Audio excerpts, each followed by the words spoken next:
with question number 12. You observe that your client has a life insurance cover for only 20 lakh.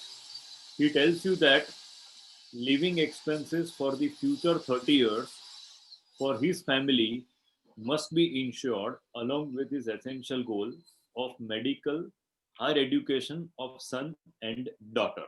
ठीक है, अभी कितना insurance उनके पास समझ लेते हैं, 20 lakh. And he tells you that living expenses for future 30 years for his family ये insurance में लेना है. Apart from that, medical, that is the higher education of son and daughter, इसको भी इंश्योर करना है. So apparently ये पढ़ के मुझे ऐसा लग रहा है कि there are 3 things for which we need to take insurance. पढ़ते, we'll keep reading this question further. The rate of return which is expected for the funds to be invested, means उनकी डेथ हो जाए और insurance में से जो भी पैसा आए, that will be invested at 7%. Inflation for living expenses is 5.5%. Current household expense 6 lakh per annum. Chalo shanti hai. Things have been per annum basis. And yes, age of son 17 years. Medical education of son to begin after a year and required for 5 years. एक साल के बाद शुरू होगा. Total 5 साल के लिए चाहिए. And current cost is 5 lakh. And cost escalation is 8%. This is inflation number 2 in the question. पहला जो इन्फ्लेशन हमने पढ़ा वो कौन सा था? लिविंग एक्सपेंडिचर का. This is the second inflation, that is for medical education of son. Further, age of daughter 15 years, higher education of daughter to begin after 3 years and that is required begin 3 years and required for 3 years. दोनों 3 साल है. Cost of higher education for daughter 3 lakhs and cost escalation of higher education of daughter is 10%. ये तीसरा inflation है. Now move further. Strategy to achieve the goal. You suggest the client that the aggregate insurance cover should suffice to meet higher education expenses when due, along with inflation adjusted living expenses to the extent of 80% of their current expenses with immediate next 10 years and 50% for succeeding 20 years. ये हमको आता है करना. You compute the amount of insurance cover needed which comes to. ये question को फटाफट एक बार आप फिर से पढ़ लो, then we start solving it. Goal wise insurance requirement ढूंढते हैं.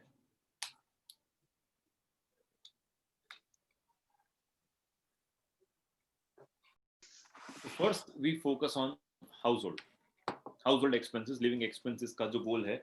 चलो बताओ उसमें क्या बताया था हमें. What was suggested to us? First 10 years के लिए 80% and 50% for remaining 20 years. तो 4.8 lakh and 3 lakh. राइट.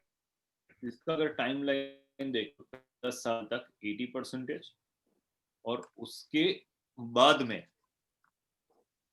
80% हुआ हमारा and then 50% for the succeeding 20 years.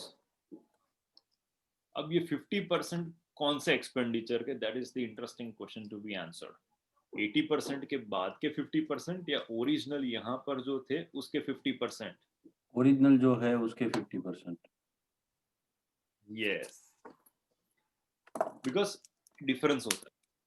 आपने ये पढ़ा भी होगा कि कुछ क्वेश्चन में लिखा होता है कि 50% ऑफ देन एक्सपेंसेस, तो फिर वो इफेक्ट आती है. आई थिंक एक आध क्वेश्चन में ऐसा है भी सही. We are going to take care of it. चलो आगे बढ़ते हैं.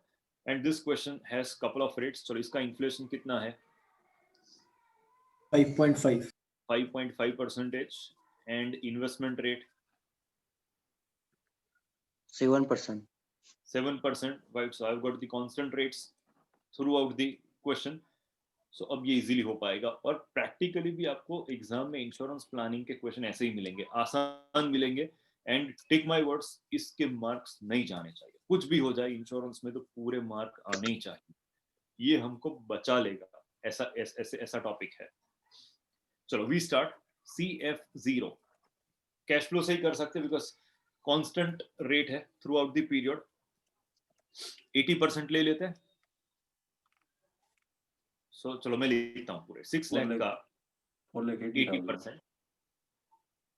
Then C1 is equal to same, that is 6 lakh का 80%, that is equal to लिख लेता हूँ. चलो 4,80,000. This 4,80,000 and frequency for the same being 9 years. 9 more years. पहले साल का तो हो गया 9 more years, तो 10 साल का सेटिंग हो गया. C2 is equal to now 3 lakh. 3 lakh. So that is equal to 3 lakh, 50% of 6 lakh, as simple as that. And F is equal to 20. 20. So अब NPV 9079. I आएगा, that is the real rate of two rates, that is 7 and 5.3. 1.4218, sir. Fine. So we have got a real rate, and let us find out NPV further. बताओ Sir, it's 90,79,427. Okay. Yes, correct.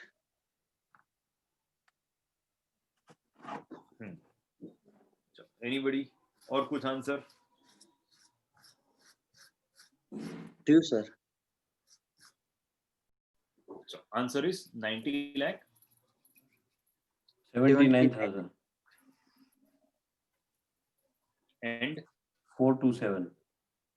427. So this is the insurance required just for meeting household expense. अगर उनकी unfortunately आज death हो जाए, and this is the amount which the family gets from insurance company, then they will be able to manage the household expenses. But there are two more goals given to us apart from this. So next being education goal. Next being education goal. किसका? सन का. पहले सन का लेते, फिर daughter का लेते. Let us take it on timeline. सन की as अभी कितनी है? 17. 17. And medical education of son to begin a year after a year. ठीक है, so 0 से लेके 1 साल के बाद शुरू हो रहा है. That is, it is starting from here and it is going on for total 5 years. So it is 2, 3, 4 and 5. This is the requirement. And current education expenditure is 5 lakh. Current is 5 lakh. ठीक है, कैसे करेंगे? तो ये भी हमारे लिए relatively काफी आसान है. इट इज पर एनम ही है ना? पर एनम है ना? जी सर. तो for us it is really very easy. PMT हम ले लेते हैं, कैश फ्लो से भी कर सकते हो. So PMT is equal to 5 lakh in end mode. Growing annuity ही हमें तो प्रेजेंट वैल्यू ढूंढनी है. So we have to find out present value of growing annuity. So that is also easy. So n is equal to 5, right? I by y is real rate of 2. अब यहाँ पर ध्यान रखना है, our investment rate is constant. Investment rate is 7% constant throughout the question, but inflation changes. But we have to deal with such inflations. तो ये 8% है. आपका real rate negative आएगा, ठीक है? But don't worry, find the answer. 257. Okay, so जो common answer हमारा आया, that was 25 lakh 70,973. This is to meet the education requirement of son. Move further. We have to plan for daughter. What's the current age of daughter? 15. Higher education of daughter to begin after 3 years. So उसका timeline draw करते. So that is 1, 2 and 3. यहाँ से शुरू होगा and required for 3 years. That is 4 and 5. So these are the 3 years during which she will require 3 lakh per annum in current cost, right? And cost escalation 10% दिया है, because it is not starting from 0 or 1. It is better we use cash flow function and we find out present value of it. चलो, CF0 is equal to 0, C1 is equal to 0 and frequency being 2. 2 बार 0 0 है ना? then C2 is equal to 3 lakh, and frequency for the same is equal to 3. It's been 3 times repeated. और अब मैं discounting जो करूँगा वो inflation adjusted rate से करूँगा. So NPV is the function we are going to use. I में आप real rate लोगे, real rate of two things. First, investment rate तो साथ ही है, but inflation rate changes to 10%. So it will further be negative, and let us find out NPV final. 1005515. Correct. ठीक है, चलो. I want everybody to get the answer. Let's go. So these have been the 3 requirements. Total करते हैं. So let's see. So what's the total of all? 1265595. 12655 915. 915. इतना precise answer लिख के दिया उत्तर. ठीक है. Done. So we are done with the insurance requirement. इतना insurance इनका होना चाहिए. Now next step is that we always read exam में कि क्या पूछा है. टोटल इंश्योरेंस रिक्वायरमेंट पूछी है या इंक्रीमेंटल इंश्योरेंस पूछा है. सो ये क्वेश्चन में आप देखो तो you compute the amount of insurance cover needed which comes to. हो गया, ठीक है. तो ये हमारा आंसर है. But if the question is asking us to find out additional insurance cover, then check कि उनके पास और कुछ इंश्योरेंस पड़ा है. So does he have any further insurance? 20 lakhs. 20 lakh का है इंश्योरेंस उनके पास already. So that is to be subtracted. So if the question is asking you to take additional insurance, then you should be finding out the same one to be 10655,915. Okay, so this is the final answer if they are asking us to find out the additional insurance requirement. Correct? Let's read question number 13. PPF मजेदार topic, सबसे interesting है. Current age of client on 1st April 2015 is 45 years and retirement age of client is 60. Sorry, so he's like how many years away? 15 years. PPF account balance of client as on 31st March 2015 is 5 lakh. थोड़ा comma के लिए आप excuse करिएगा. It is 5 lakh. And PPF account balance of the spouse on the same day is 3 lakh. Expected interest rate on PPF 8% per annum. Goal: as a part of retirement strategy, you advise client to invest a sum of 40,000 and 20,000 immediately in his and spouse's account respectively, and increase this investment by 20% every year in the beginning of the financial year in all future years till normal maturity. बराबर. तो कितने साल तक maturity, कितनी बाकी account की वो तो बताओ मुझे. 5 साल. 5 years. हाँ correct.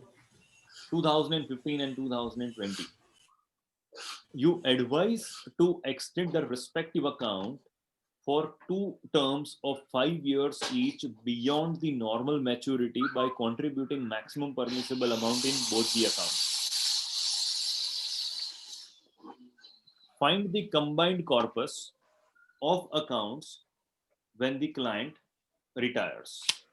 चलो और कुछ हमें कहानी में ट्विस्ट जैसे दिया हुआ है? नहीं. It's clear. What is the most interesting part of the question is this one. मुझे ये सबसे interesting लगा. The contributions are rounded up to nearest 1,000. Fine. So by looking at the question, जो rounded up to nearest 1,000, that has been kept in.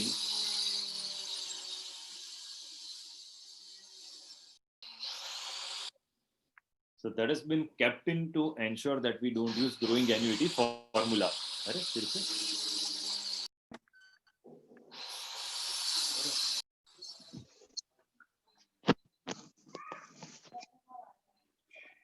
Husband and wife, इस तरह से हम segregation करते हैं। ओके, नाउ 5 साल तक हमें कंट्रीब्यूट करना है। सो एग्जिस्टिंग अमाउंट कितनी है उनकी इंडिविजुअली, सो वो भी लिख लेते हैं। So existing amount has been 5 lakh और इनकी कितनी है 3 lakh, 3. Right, and the date is 1/4/2015, ठीक है, this is on this particular date.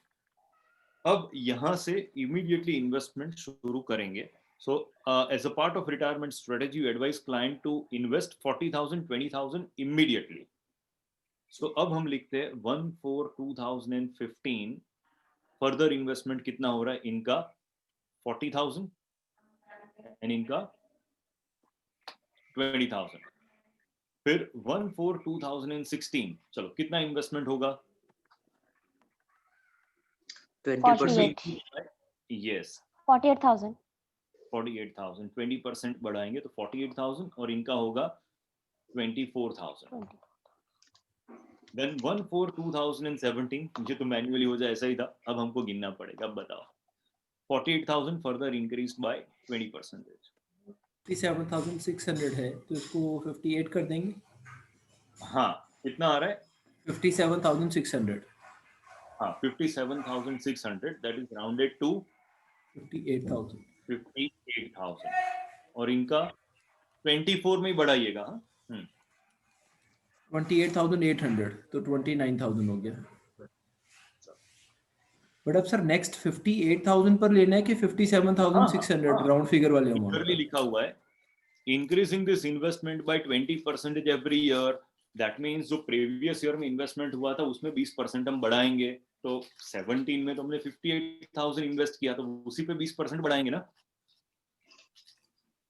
70,000. हाँ, कितना आ रहा है 70,000. 70,000, ठीक है। इनका 70,000 आ रहा है, 29,000 में 35,000. 20% बढ़ा। अच्छा exactly 35,000।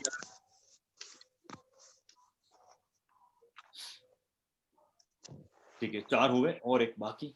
So that is 54,000 sir. 84 rounded answer है ना। Yes, sir. और इनका 42,000.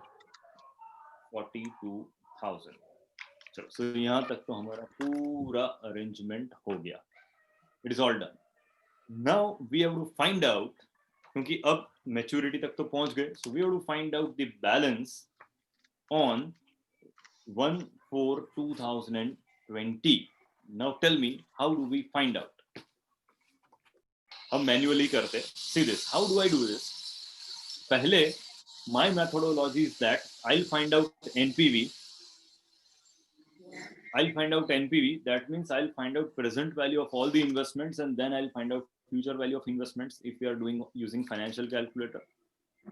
So what would I do is, इसको हम CF0 ले लेते हैं। This C1, C2, C3, C4 and C5। एक मिनट, इसको मैं करेक्ट करता हूँ, जस्ट अ मोमेंट, कुछ गड़बड़ हो गई, फटाफट। सो this is my CF0, this is C1, C2, C3 and C4 because both have been at same time. अब देखो ये एक ही पॉइंट पे है। So my CF0 now NPV आई हमको लेना है, कितना दिया है रेट 8%। मुझे अब बताओ NPV कितनी आ रही है, late me no. Fine. So if I am finding out NPV, this is the value of husband. Like as Mandir bhai rightly suggested, combine करना है तो combine भी कर सकते हैं, isolated भी कर सकते हैं, तो ये present value आ गई। Now once again CF0, C1, C2, C3, C4 and we have to find out NPV I is equal to 8. चलो लाओ शांति से, not in hurry। ये दोनों है क्या, अब मुझे बताओ, what is it? Net present value of all the future investments ऐसा। This is the net present value of investment which is likely to happen over a period of 5 years. अब यहाँ पर टोटल कर देना है तो टोटल कर सकते हैं। Now things are much more clear for me. So मैं लिखता हूँ total PV, बताओ 1177,221। इसे बताओ तो मंदिर भाई। 11 77221. ठीक है. So this is the present value of all the future investments. Date के हिसाब से हम ये डेट पे है. ठीक है. अब हम फर्दर कंप्यूटेशन शुरू करते हैं. This is the PV. मुझे पहुंचना है 5 साल के एंड पे. So I take n is equal to 5. Interest rate 8 ले लिया. And let me find out future value, that is the maturity value of both account. Total बताओ. 1729724. I want everybody to get this is the value at maturity. ठीक है. अब आगे का investment तो काफी सिंपल है. कितने एक्सटेंशन करने हमें? मतलब 10, टू एक्सटेंशंस, मतलब 5 5 10. years 10. So ये FP को मैं क्या ले लेता हूँ? PV 10 साल और 8%. दोनों के अकाउंट में मैक्सिमम परमिसिबल अमाउंट जाने वाली है, तो इंटू 2 कर दिया. अब ये बहुत आसान है. This is now really very easy. ये पीवी को माइनस ले लो, पीएमटी भी माइनस ले लो, because both are outflows. Investment है. एन मैंने ले लिया 5 साल के 2 ब्लॉक 10.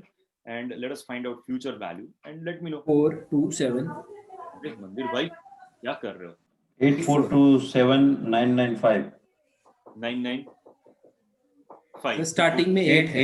8 है सर. 8 है. अच्छा. So this was supposed to be in beginning mode by default. And as I said, सबसे critical computation पूरे question का जो था वो ये था. Let's go to make this table. बाकी का जो second step था, that was really easy. It was nothing much. But ये एक important point है. I hope सबका आंसर आ गया. All of you done with it? Yes, sir. Okay, super. Let's begin with question number 14. ये आसान question है और आपको करने में भी मजा आएगा. I think this is the question which we did in investment planning module. और ये I think जो हमारे critical questions थे investment planning में, उसमें जो last question मैंने रखा था वो ये है. Right? So इसको और थोड़ा explore करते हैं, because बच्चों की शादी वाला गोल है, तो ये तो एग्जाम में होना ही चाहिए. So Mr. A wants to accumulate funds for the marriage of his children. So you can see one by one, we are touching all the goals. Son and daughter. Present age of daughter 18 years. Age when daughter gets married 25 years. Provision for daughter's marriage expenses at current cost is 20 lakh. So आज कितने पैसे पड़े? 20 lakh. 20 lakh. ठीक है. Now present age of son is 16 and age when the son gets married 26 years and provision for son's marriage expenses at current cost is 15 lakh.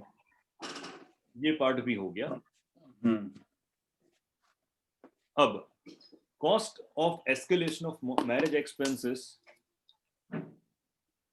7.5%. And existing funds to be utilized is 9,25,000. वहां पर हमारे पास amount अलग थी, but ये clear है.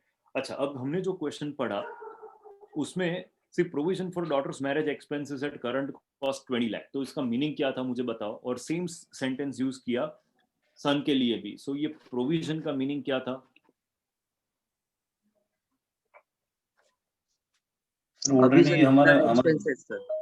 अभी इतना आज की रेट में खर्चा है. खर्चा है. Right. So that was like written in a very nicely manner to misguide us. In fact, कि provision for daughter's marriage. तो apparently आपको ऐसा लग रहा है कि इतना पैसा हमारे पास पड़ा हुआ है. Isn't it? No, it isn't. It is the current expenditure and existing जो fund उनके पास है, that is 9,25,000 only. You suggest Mr. A to achieve the goal for accumulation of funds for marriage expenses by starting a systematic regular monthly investment immediately along with the lump sum of existing funds available in aggressive fund for 4 years and shift to safe investment 3 years prior to daughter's marriage. What is the approximate monthly investment amount required? ठीक है, इसमें थोड़ा tweak है, जो हमारे पास जो question था उससे थोड़ा अलग है, but mostly things are right. Sir yes, ये जनरली प्रोविजन का मतलब तो हम चलो मुझे बताओ, who is elder and who is younger? Daughter elder. उधर ही जगह कम पड़ेगी. सो अगर हम जीरो से लेके शुरू करें, right, and by the way पूरे क्वेश्चन में हमें एस्केलेशन 7.5% दिया हुआ है, सो inflation is same, it isn't changing. ठीक है, सो डॉटर की शादी कितने साल के बाद है? 10 years. 7. 7 years hence डॉटर की शादी है. And son 10 years. 10 years. ठीक है, 10 years के एंड पे सन का है. अच्छा, करंट कॉस्ट कितना है डॉटर की शादी का? 20 lakh. 20 lakh is current cost and 15 lakh 15. Is current cost for son. ठीक है, उनके पास एग्जिस्टिंग कैसा पैसा कितना पड़ा हुआ है? 9,25,000. 9,25,000 is the current amount available with them. और चलो आखिरी एक पॉइंट हमें जो मैपिंग करना है वो क्या है कि इन्वेस्टमेंट कब तक होने वाला है क्वेश्चन में? Prior to daughters नहीं आगे डॉटर के 3 साल पहले सर, मतलब उनका जो एज है तो 4 तक होगा. 0 1 2 3 4. राइट. सो क्वेश्चन में क्या लिखा हुआ था? You suggest mister A to achieve the goal for accumulation of funds for marriage expenses by starting systematic regular monthly investments immediately along with lump sum, उसको भी यूज कर लेंगे साथ में, और lump sum of existing funds available in aggressive fund for 4 years and shift to safe investments 3 years prior to daughter's marriage. What is the approximate monthly investment required? So looking at this, हमें जो SIP amount पूछी है वो 4 साल के लिए पूछी है, right. So will do SIP for 4 years. 4 साल के एंड पे ये पैसा हम शिफ्ट कर देंगे and then it is going to be at safe instrument level. ठीक है, अब क्वेश्चन में हमारे पास जो सेफ का रिटर्न तो दिया नहीं हमें. नीचे ये पढ़ो आप, क्वेश्चन में आपको मिलेगा एग्रेसिव का रिटर्न 11% है और सेफ का रिटर्न है 7% है. आंसर में लिखा हुआ है, वो टेबल थोड़ा नीचे से बनाना था इसलिए. अच्छा अच्छा. So we are done with it.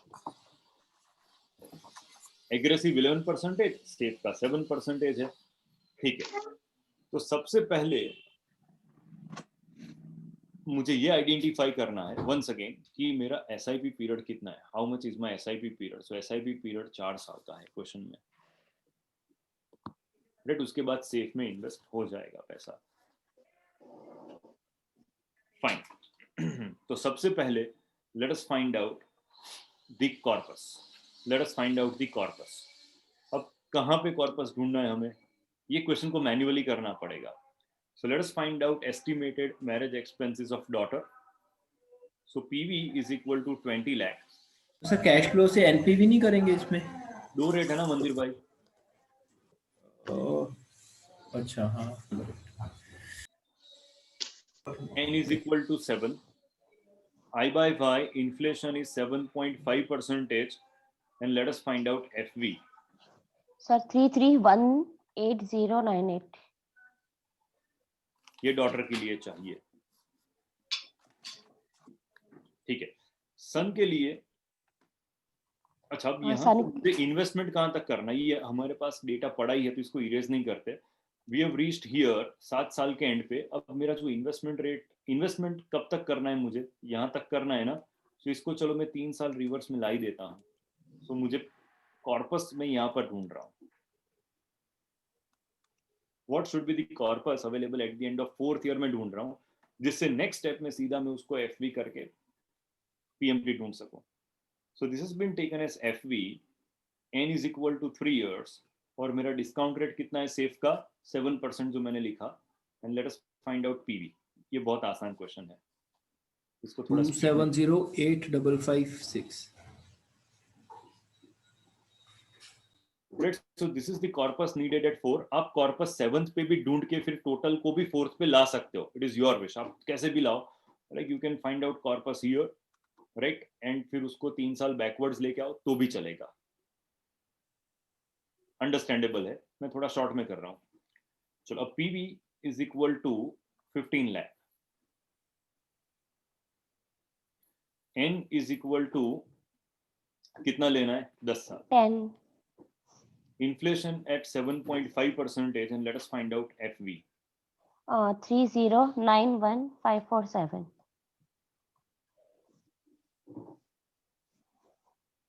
Ridev, things going right?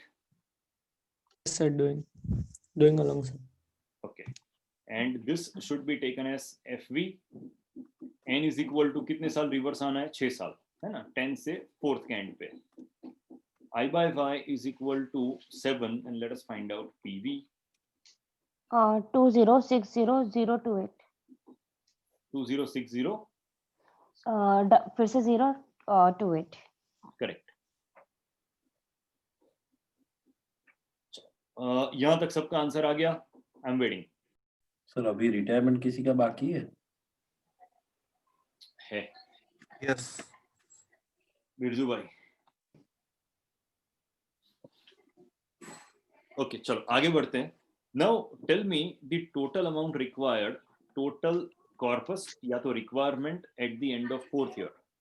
Let's 4th year के एंड पे देखा 4768585.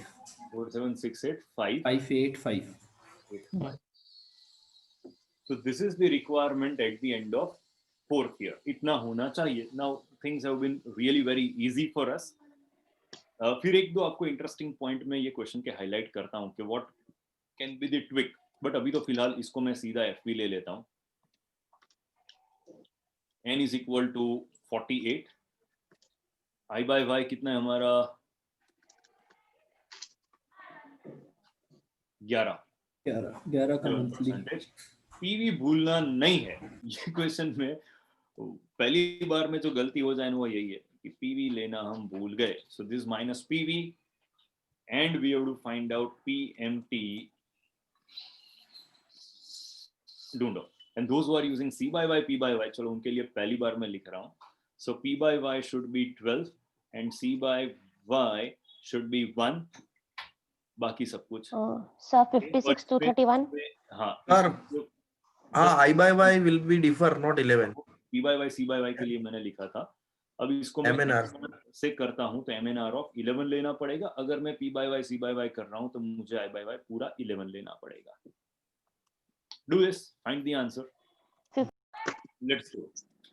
Current age of child 3 years. Basic education to start at age 5. Years of basic education 6, means total 6 साल basic education चलेगा. Funds required for basic education 2,50,000 per annum.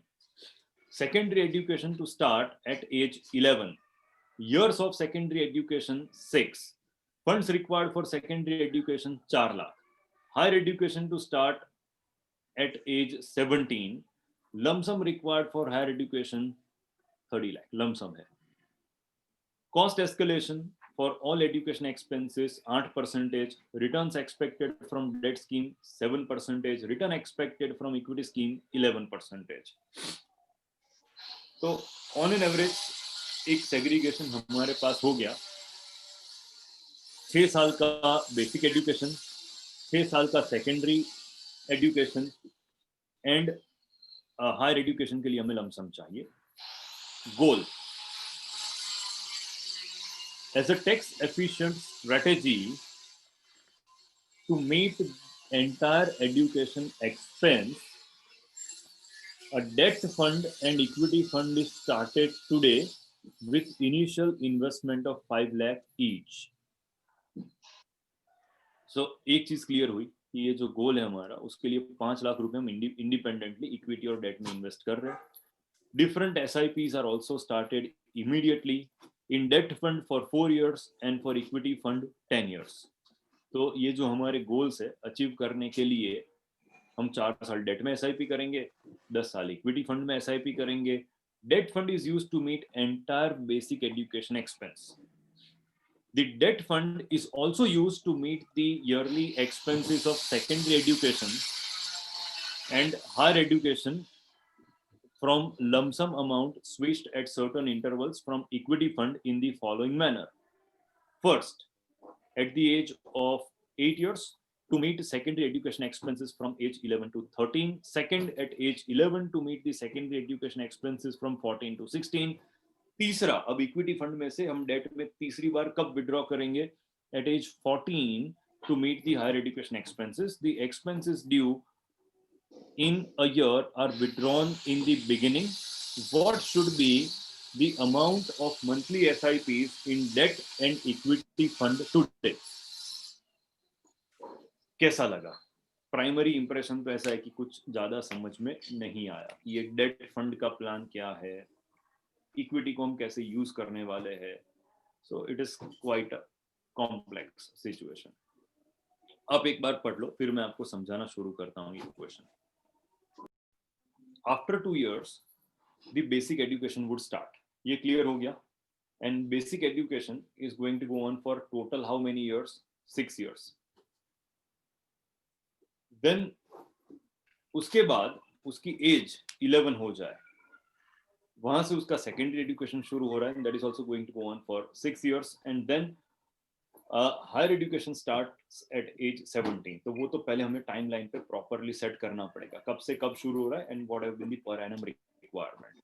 Now goal में हमें ऐसे बताया कि फिलहाल दोनों फंड्स है, wherein we do have 5 lakh each invested in individual funds. SIPs are also going to start. Debt में 4 साल के लिए हम SIP करने वाले हैं और इक्विटी में 10 साल के लिए. Debt fund is entirely used to meet the basic education expenses. तो वो तो क्लियर हो गया. तो 4 साल के लिए जो डेट में SIP करेंगे that is going to be used for basic education. तो उसकी SIP अमाउंट हम ढूंढ लेंगे. मूविंग फर्दर, अब secondary education and higher education के लिए हम मेजर फंड इक्विटी यूज करने वाले हैं. और ये ब्लॉक पीरियड मेथड वाला क्वेश्चन है, वेरिन ये जो ब्लॉक्स हमें दिए 11 से 13, राइट, ये ब्लॉक शुरू होने से पहले कुछ साल पहले हम वो पैसा सेफ फंड में स्विच कर देंगे. सो कल जो हमने किया था वेकेशन वाला वही कर रहे. There is a major fund which is going to go on and from which we are going to withdraw money. So that's the whole idea. तो हमें दोनों की इंडिविजुअल SIPs ढूंढनी है. Fine. So that's the concept. Current age of child. पहले हम as के हिसाब से, बिकॉज पूरे क्वेश्चन में जो चल रहा है वो एज के हिसाब से चल रहा है, तो सबसे पहले हम एज के हिसाब से टाइमलाइन ड्रॉ करते हैं. सो करंट एज कितनी है बच्चे की? 3. ओके, सो 3 से शुरू किया and basic education to start at his age 5. So 4th पे कुछ नहीं and basic education starts here 5 साल. तो उसकी 5 साल की एज पे. Now, how many years it is going to go on? 6. So first requirement मुझे यहाँ पर चाहिए, then 1 हो गया, then 6, 7, 8, 9 और एक चाहिए and 10. Done. तो these are the years in which I need basic education expenses. Right? So मैं लिख लेता हूँ basic education expenses यहाँ पर चाहिए 2, 3, 4, 5, 6. क्लियर यहाँ तक? ये सेटअप क्लियर हो गया बेसिक एजुकेशन वाला? ठीक है, चलो तो अब इसको मैं हटा देता हूँ. So these are the years in which we need basic education. Highlight करके रख देते इसे. यहाँ से शुरू हुआ, right. So basic education,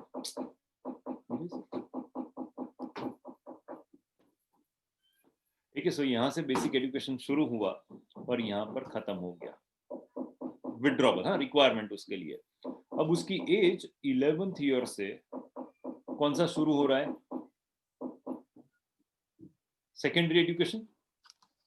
total 6. So 11, then 12, 13, 14, 15 and last is 16. चलो, सो ये जो पीरियड है उसका वो सेकेंडरी एजुकेशन का है. ठीक है ना. एंड लास्टली जो हमें चाहिए 17 पे हायर एजुकेशन चाहिए, right? So this is higher education. So हमने अलग कलर में ही सेग्रीगेट कर दिया. रेड इज सेकेंडरी एजुकेशन, जो ब्लू मैंने हाईलाइट किया 5 से 10, that is basic education and higher education. अब आज से मुझे टाइमलाइन पे भी सब सेट करना है. So how can I set everything on timeline? तो ये तो एज था, हमने जो शुरू किया था वो एज से, बट जब कभी हम डिस्काउंटिंग करेंगे तो वो तो टाइम से करना पड़ेगा ना. तो अब मैं नीचे टाइम भी just for age and convenience लिख देता हूँ. This 0 1 2 3 4 5 6 7 8 9 10 11 12 13 and 14. तो टाइम लाइन पे 14 साल का पूरा क्वेश्चन है. चलो ये क्लियर हो गया. अब व्हाट देव सजेस्टेड इज कि हम डेट में इस एसआईपी कितने साल तक करने वाले हैं. या तो पहले हम यहां पर लिख लेते इक्विटी में कितने पैसे हमारे पास है 5 लाख एज सजेस्टेड, और डेट में कितने हैं 5 लाख एज सजेस्टेड. ट्रू. आगे बढ़ते हुए डेट में एसआईपी कितने साल तक करनी है 4 years. 4 ईयर्स. तो अब देखो इसीलिए मैंने टाइमलाइन भी क्यों बनाई, उसका रीजन वही है कि मुझे अब वो 4 साल के लिए एसआईपी करनी है, तो एज से मैं कंफ्यूज हो जाऊंगा. सो अब इतना क्लियर हो गया कि मेरी डेट एसआईपी यहां तक चलेगी. ट्रू.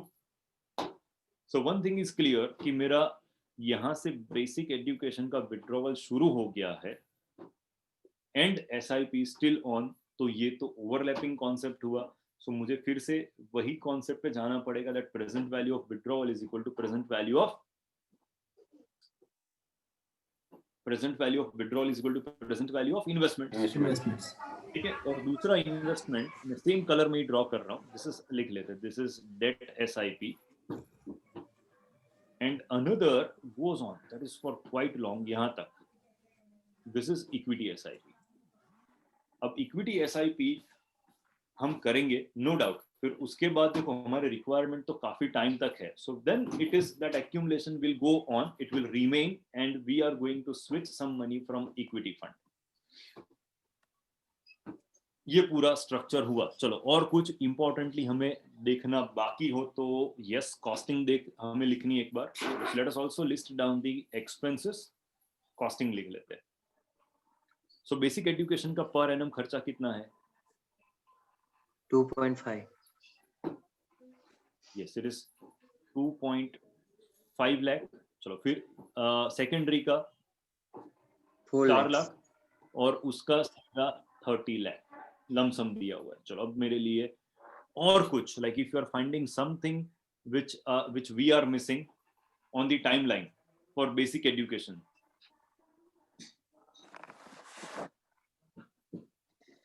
नहीं है ना?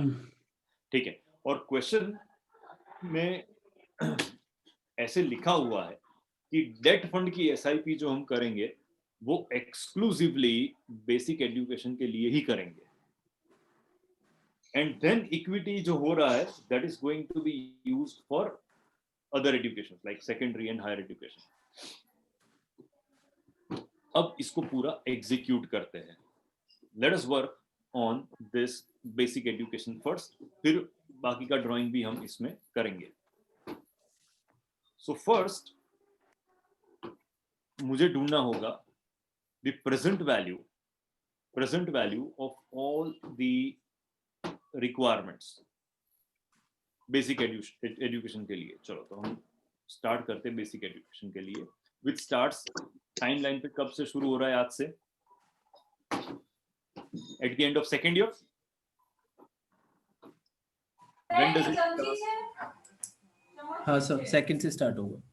सेकंड से स्टार्ट हो रहा है. ठीक है. चलो सो शुरू करते हैं. CF0 इज इक्वल टू 0 और मैं इक्वेशन क्या रख रहा हूं? So present value of my requirements is equal to present value of investments. ये बहुत ही पुराना इक्वेशन है हमारा. ठीक है. So CF0 is 0. First year के एंड पे भी मुझे कुछ विड्रॉल नहीं करना है. So I also keep it as 0 and frequency is equal to 1. अब सेकेंड ईयर से मेरा शुरू हो रहा है. So C2 being कितना है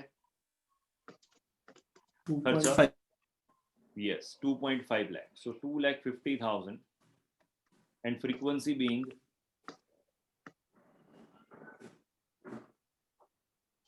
फ्रीक्वेंसी कितनी है इसकी? 6. 6. हो गया. चलो now open up NPV function. The first they are asking you I is equal to real rate क्योंकि annually है. So मेरा डेट का रेट ऑफ रिटर्न क्या है? अब क्वेश्चन में से मुझे बताओ. 7%. और इन्फ्लेशन कितना है?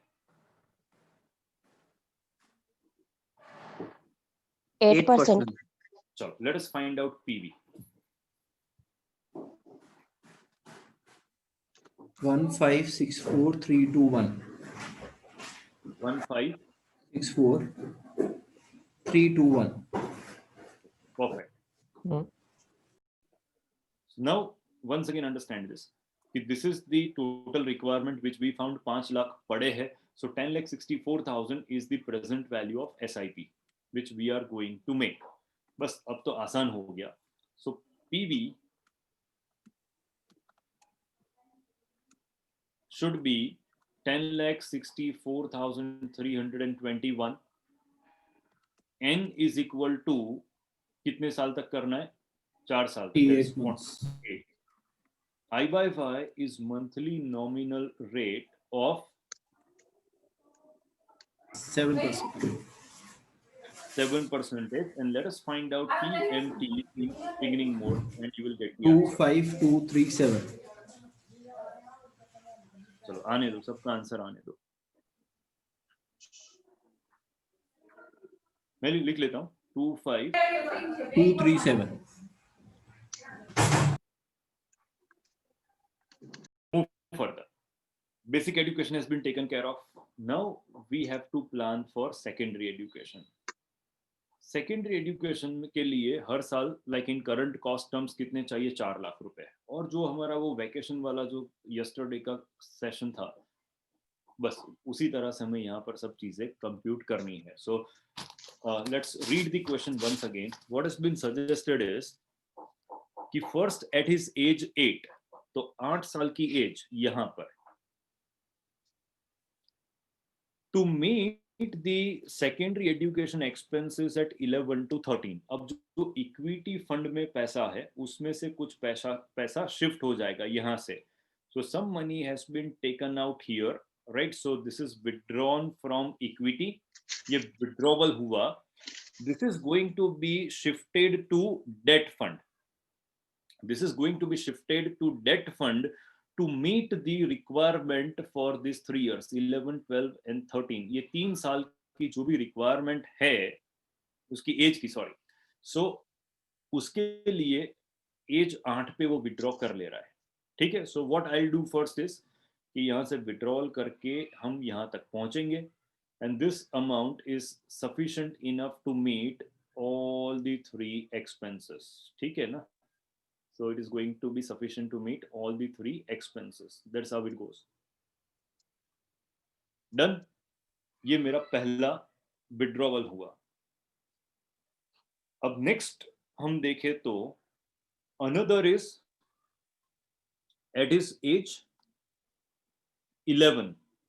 Another withdrawal is to happen at his age 11. तो अब 11 के एज पे यहाँ पर फिर से इक्विटी में से कुछ विड्रॉ होगा. Something will be withdrawn from equity, which is sufficient to meet the expenses at his age 14, 15, 16. Okay, so yes, this will be invested and which is enough to meet the expenses of this years. ठीक है. And lastly, और एक चीज भी हमें दी है, जो last हमें दिया है, which says that at his age 14, अब यहाँ पर कुछ पैसा और इक्विटी में से विड्रॉ होगा, which is just enough to meet this lump sum requirement for higher education 17th वाली. चलो, is this clear to all of us? ये मैपिंग क्लियर हुआ आपको?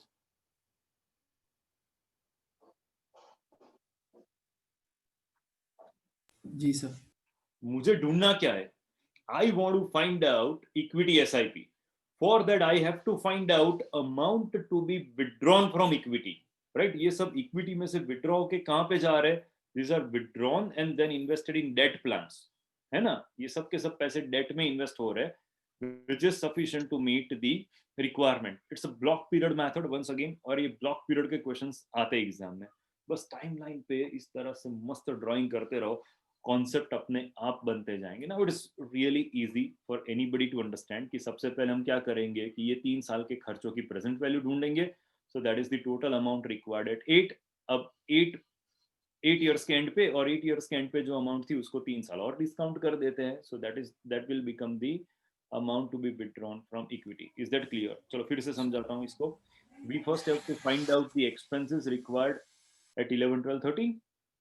इनकी प्रेजेंट वैल्यू ढूंढ लेते हैं। सो present value will arrive at is age 11, that is at time 8। अगर यहाँ पर इतने पैसे चाहिए तो yes exactly at this point how much should be withdrawn firstly so that it is enough to meet the expenses. So reverse में आना है, but manageable, doable है। तो इसको कैश फ्लो से करेंगे? मल्टीपल अंदर रेट वाले में रणवीर भाई फिर नहीं से नहीं, इस वाले जो सर ब्लॉक है इसमें डिस्काउंट होगा वो तो डेट से करेंगे ना? हाँ, डिस्काउंट हमें टाइमलाइन पे ही करना है। नहीं, डिस्काउंट हम डेट के रिटर्न से करेंगे ना? हाँ, इनिशियली यस डेट से करेंगे। मैं क्या बोल रहा हूँ सर, जैसे ये 5th से 5th 6th 7th, जैसे हमें when we are at age 8, तो अज्यूमिंग उसके बाद से लेकर के 10th के बीच का एक ब्लॉक है 5 ट्रांजेक्शन का, जहां पर रेट सेम है। तो आई एम ओनली आस्किंग कि फॉर एग्जांपल C0 8 पे C00, C1 0 और फ्रीक्वेंसी 2, और ये 8 9 10 पे। बट हाँ, मैं समझ गया आपकी बात, बट उसके लिए मुझे जो इन्फ्लेशन है वो 8 साल तक करना पड़ेगा पहले। तो करंट जो एक्सपेंडिचर 4 लाख है उसको 8 एज तक, दैट मींस 5 साल तक मुझे इन्फ्लेट करना पड़ेगा, और करेक्ट। फिर हाँ करना हाँ, फिर उसको वो लेना पड़ेगा। That is complicated. वो जिसके माइंड Okay. में बैठ जाए उसके लिए ठीक है, but normally it's not a student friendly method.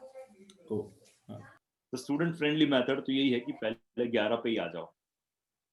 So present value is equal to 4 lakh, n is equal to 11। चलो इन्फ्लेशन कितना है खर्चों का? 8 है ना। So let us find out FV। 932655। ठीक है, अब आगे तो इन्वेस्टमेंट रेट और इन्फ्लेशन दोनों चीजें सेम है। So I have to find out now, interestingly I have to find out corpus here which is enough to meet 3-year expenses. So this should be taken as PMP beginning mode, n is equal to 3, I by y is real rate of 7% and 8%. Let us find out PV. So that becomes the corpus at the end of 8th year or age 11. 282419। अब होगी 197।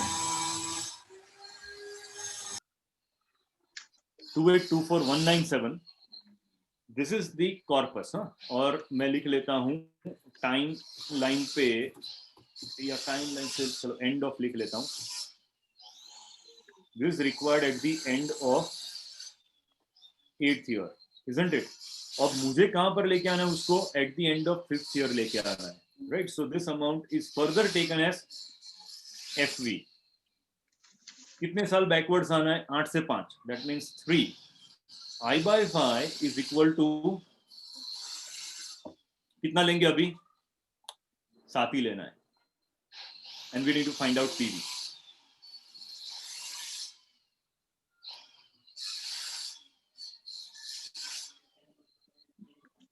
To 466 फिर से बताओ मुझे। 763।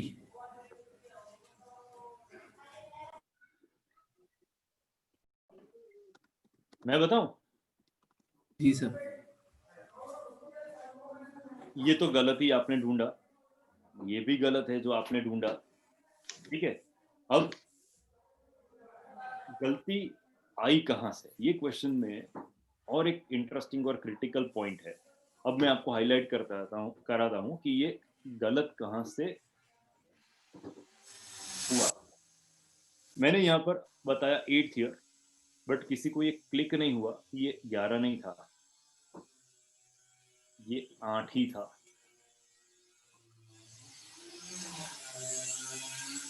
हुआ क्यों sir, 11 है? तो 11 तो साल। एज है, 8 साल है। राइट। सो चलो चलो चलो, फिर से आ जाओ मैदान में सब। सर यही लोचा हो रहा है, एज को भी टाइमलाइन में कंसीडर हो जाता है। यस, वही लोचे करने ही तो बैठे।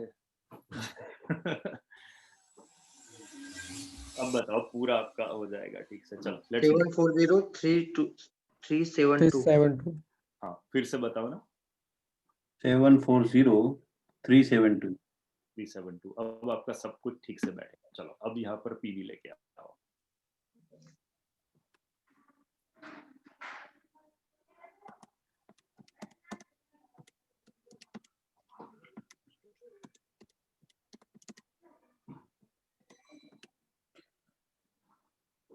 ट्वेल्व लैख 3,104।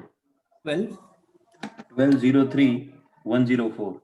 शायद गलत है। 2241 आ रहा है, 2241,939 हाँ 2241,930 93 9 939 ठीक है। जी।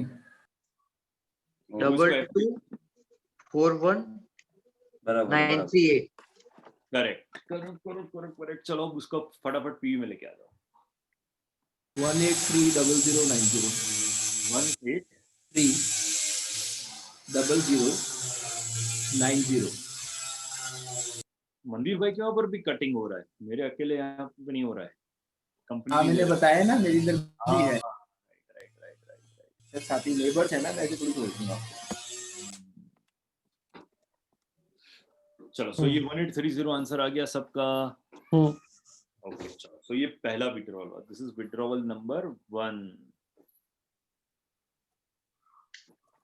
अब नेक्स्ट टाइम में जब हम ये 4 लाख को इन्फ्लेट करेंगे तो एन कितना लेंगे? 14। यही सर। अब तो नहीं, कुछ भी हो जाए नहीं। ठीक है चलो हम आगे बढ़ते हैं and let's start solving it now. Next period में PV is equal to 4 lakh. N will go backwards, मैं दिखा रहा हूँ, विल गो बैकवर्ड्स। ये तो एज है, हमें तो टाइम पे जाना है, सो दैट इज 11 इयर्स। ठीक है। Inflation rate is 8 and let us find out future value. 932655। ठीक है। Okay, take this amount as PMT. N is equal to 3. I by Y is same real rate as we calculated, that is 7 and 8, and let us find out PV. This is the corpus required at the end of 11th year. 2797 969। Sir मेरा 282419 ये गलत है। 2797। 2824,197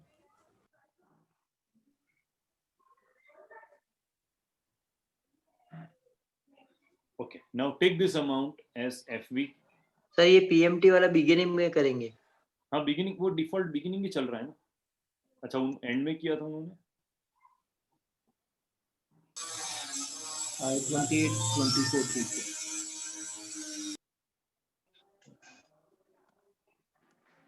Let us find out PV. 2305386 53. 86. Okay, super. मजा आ गया। चलो अब आखिरी, this is withdrawal number 2। Sir एक सेकंड। हाँ शांति से।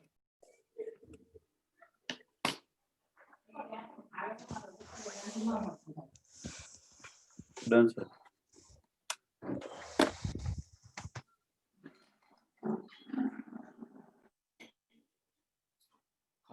चलो चलो चलो।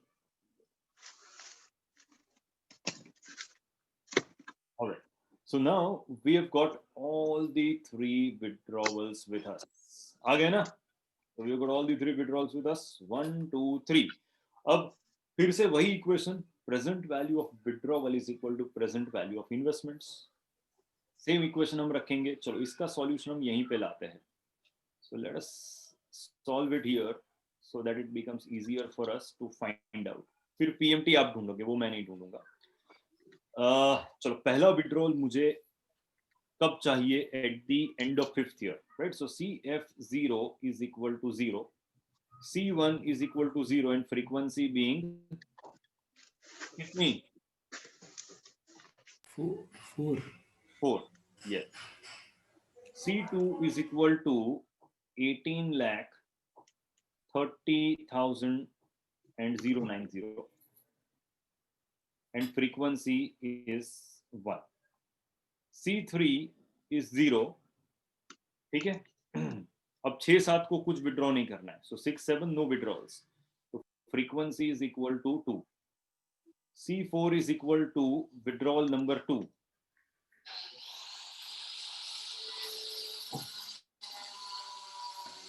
Two three zero 5386. 2305386.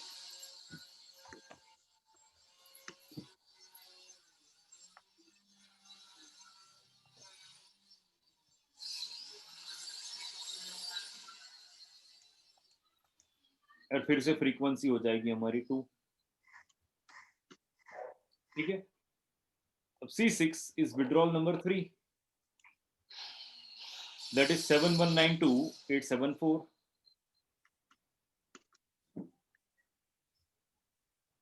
And frequency is 1. अब मुझे ढूंढना है क्या? I have to find out NPV at I equals to. ये आप बताओगे. 11. क्योंकि ये सब विड्रॉल कहाँ से होने वाले हैं? इक्विटी से. Equities. So I want that to be 11%. ठीक है? And find out NPV. 4368. Continue. 4,36,000,000 नहीं 43,686,114. ये ठीक लग रहा है. That seems okay.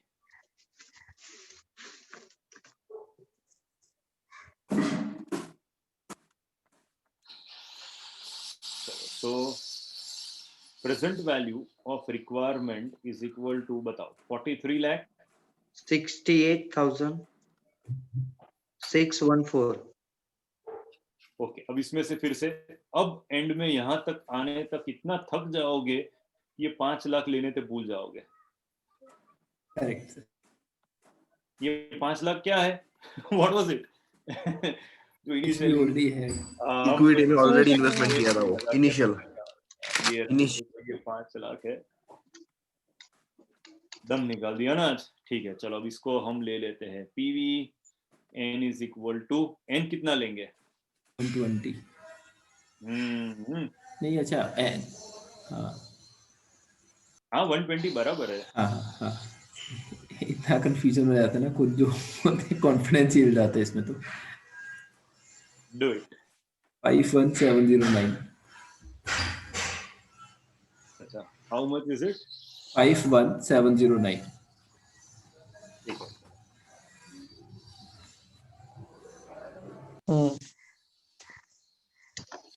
We are done with it.